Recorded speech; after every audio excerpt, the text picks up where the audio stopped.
Hola a todos y bienvenidos a un nuevo vídeo en el canal. Como siempre digo, no olvides dejar tu like y suscribirte si te está gustando la dinámica. Dicho esto, comencemos. En esta ocasión, toca hablar del breve pero curioso estado libre de Fiume, ubicado en la actual Rijeka, Croacia. Este pequeño país, de poca duración, sentó las bases en las que en un futuro se asentaría el fascismo italiano de Mussolini. Pues bien, el 12 de septiembre de 1919, el poeta y aviador Gabriele D'Annunzio, propagandista en jefe del nacionalismo italiano del momento, decidió marchar junto a una parte nacionalista del ejército italiano hacia el puerto de Fiume, en el Adriático, y lo reclamó para Italia.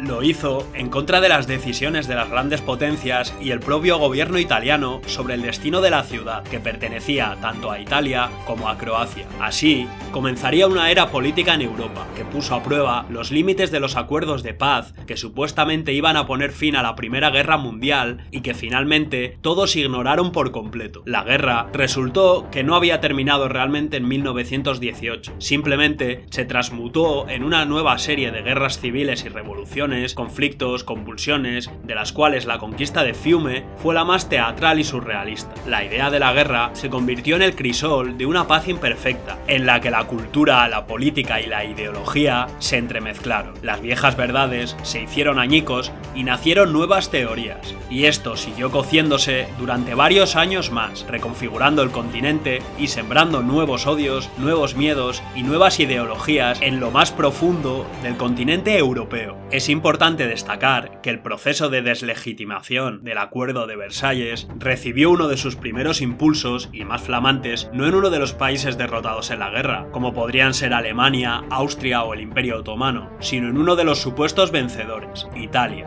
El propio D'Annunzio nunca había creído en la idea de la paz, no le convencía el culto al presidente estadounidense Woodrow Wilson, que se extendió por toda Europa tras el armisticio, aunque aquí es curioso destacar que Mussolini, en cambio, escribió un artículo halagador en el que declaraba a Italia como la nación más wilsoniana de todas. Personalmente, D'Annunzio confesó a un socio que a él le gustaba la guerra. Advirtió del riesgo de que la victoria militar de Italia fuera mutilada por los políticos.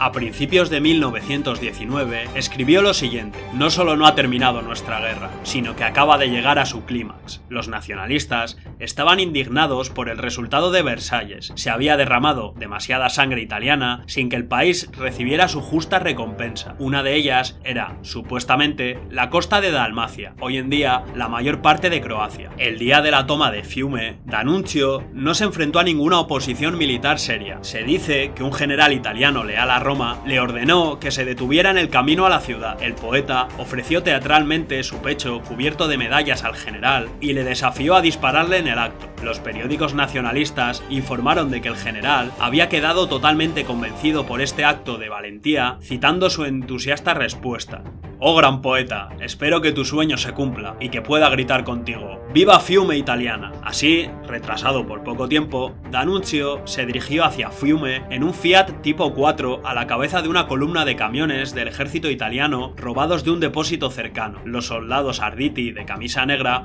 famosos por su heroísmo y su estilo, del que curiosamente Ernest Hemingway era un gran admirador, se encontraban entre los seguidores del poeta aquella mañana.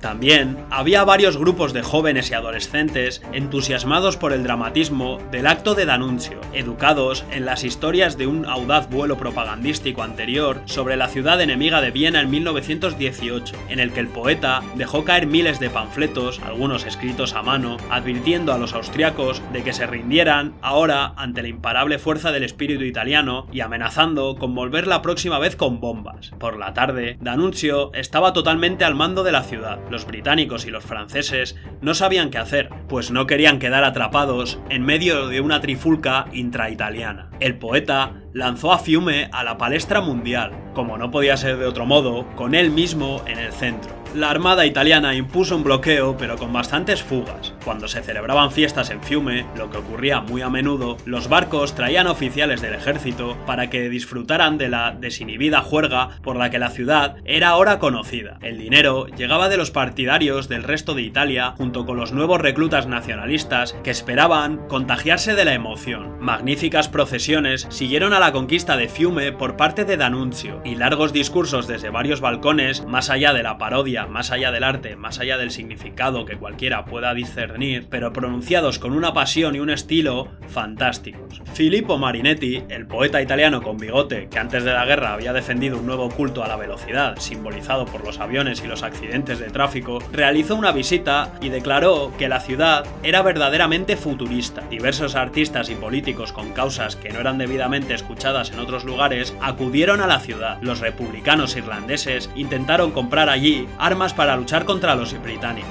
Los nacionalistas flamencos se dirigieron al Adriático para hacer lo propio. D'Annunzio adoptó el lema "Me ne frego", es decir, me importa un bledo, que posteriormente sería muy común escuchar a los fascistas italianos. El por aquel entonces editor de periódicos nacionalistas, Benito Mussolini, a quien D'Annunzio consideraba poco más que un útil hombre de relaciones públicas, escribió artículos apoyando la aventura de Fiume desde la seguridad de Milán. Lo llamó el primer acto de rebelión contra Versalles. La respuesta de D'Annunzio a los artículos de Mussolini fue preguntar por qué el primer ministro italiano no había sido derrocado aún en Roma. "Estoy asombrado de usted y del pueblo italiano", escribió el poeta. "Cualquier otro país, incluso Laponia, habría derrocado a este hombre". Aconsejó a Mussolini que pinchara el vientre que le pesa para que saliera el aire caliente. Mussolini publicó la carta en su periódico con las partes poco favorecedoras eliminadas. Sin duda, Fiume podría haber estallado sin D'Annunzio. Los informes diplomáticos de los archivos de Washington muestran que la tensión crecía mucho antes de septiembre de 1919. El hombre de Estados Unidos sobre el terreno observó la aparición en la ciudad de carteles que proclamaban "Italia o muerte" durante la primavera y el verano. Incluso se había llegado a ver a soldados italianos colocando algunos de ellos.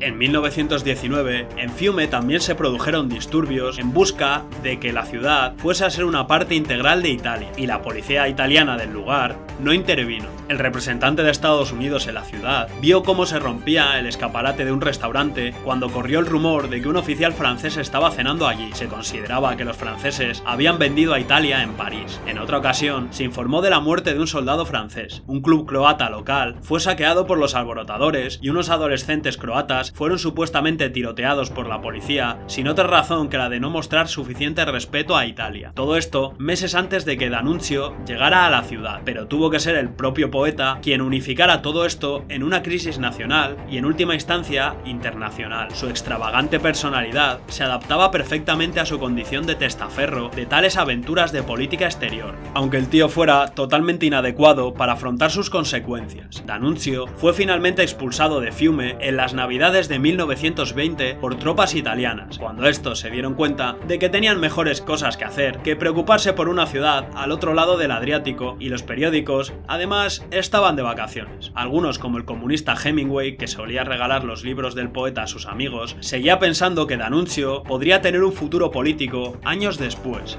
Mussolini, siempre más intrigante que el poeta, aprendió del fracaso de D'Annunzio. El auge del fascismo italiano debió mucho al talento del poeta, pero este movimiento estaba mucho mejor organizado. Las bandas paramilitares de squadristi que recorrían la campiña italiana en los años posteriores a la guerra, realizando extraños y piráticos rituales a menudo relacionados con el alcohol, fueron canalizadas hacia la acción política, contratadas como agitadores antisocialistas o como revientamanifestaciones, y luego como tropas de choque del movimiento fascista. Cuando llegó el momento de Mussolini en 1922, con su marcha sobre Roma, seguía siendo una apuesta, pero el terreno político estaba mucho mejor preparado. El líder se mantuvo en Milán por si salía mal. Finalmente, se presentó en Roma una vez que sus objetivos políticos habían triunfado, en un tren vivienda, que se detenía allí donde había alguna demanda para dar un discurso. D'Annunzio disfrutaba montando las olas de emoción pública que azuzaba con sus acciones. Mussolini, sin embargo, sabía cómo utilizar esas cosas para sus propios fines. Dado el extraordinario carácter de su protagonista, las drogas, el sexo y el alcohol, que se vieron implicados en la aventura de Fiume y su resultado desigual, el episodio se toma a veces como una nota a pie de página, un tanto cómica,